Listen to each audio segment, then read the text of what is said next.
Hi, I'm Becky Kenny and I work in the exhibits department at Grand Rapids Public Museum, and today I am working on striping the horse. And striping is a technique where you use a striping brush, you dip it in the ink, and it's to make more fine line work and edging. It's often along an edge of whatever it is you're painting. And we're giving some pretty details to our little horse right here.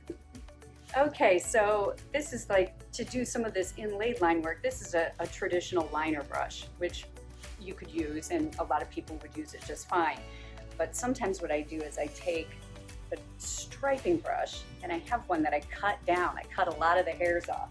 They usually start off quite a bit thicker. I chop it up, and I use them for things like this because they just hold so much more paint. All of that part of the brush holds paint. So if I have a long way to go, it just holds more paint than this little brush would.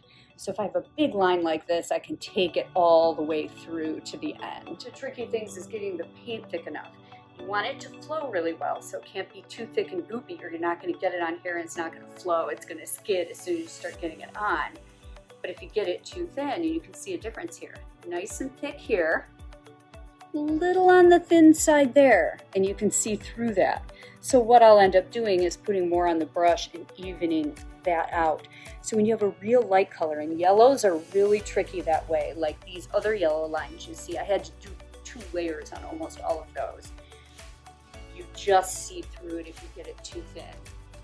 Don't let it be thick enough, but the thicker it is, the harder it is to get a good stripe. So there's this balance, just thick enough to cover the ground and have smooth flow. And striping work, like all the striping work on this animal, it can be tedious, and yet at the same time, that one was a little watery, at the same time, the striping work can be very satisfactory in that with each go, you try to get the perfect line.